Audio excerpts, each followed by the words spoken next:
Le docteur Muraour, médecin de Napoléon. Pierre-Augustin Muraour naquit à Corté, en Corse, en 1787.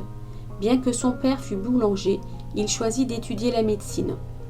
Il fut ainsi interne des hôpitaux civils de Rome et de Naples.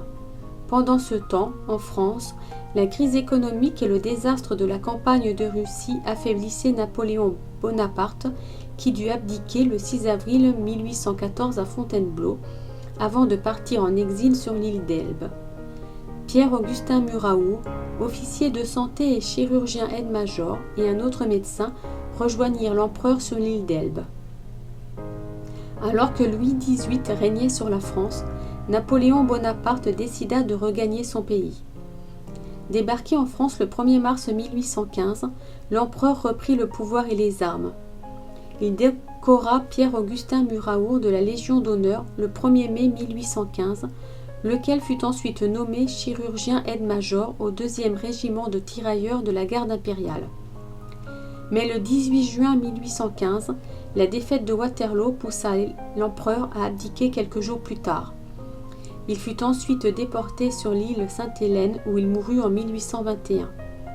En septembre 1815, le 2e régiment de la garde impériale fut licencié à Richemont. Le 23 juin 1818, Pierre-Augustin Muraour épousa Marie-Louise Barrière, dont le père était membre d'une importante famille de tanneurs.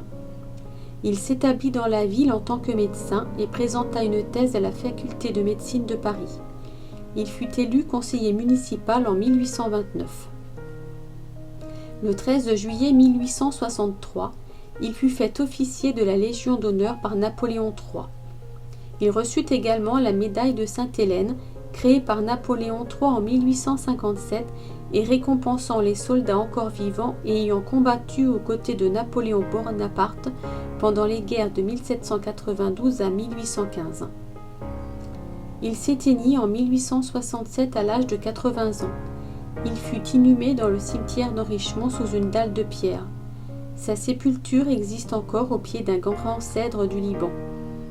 Des panneaux fléchés indiquent « Tombe du docteur Muraour, médecin de Napoléon Ier ».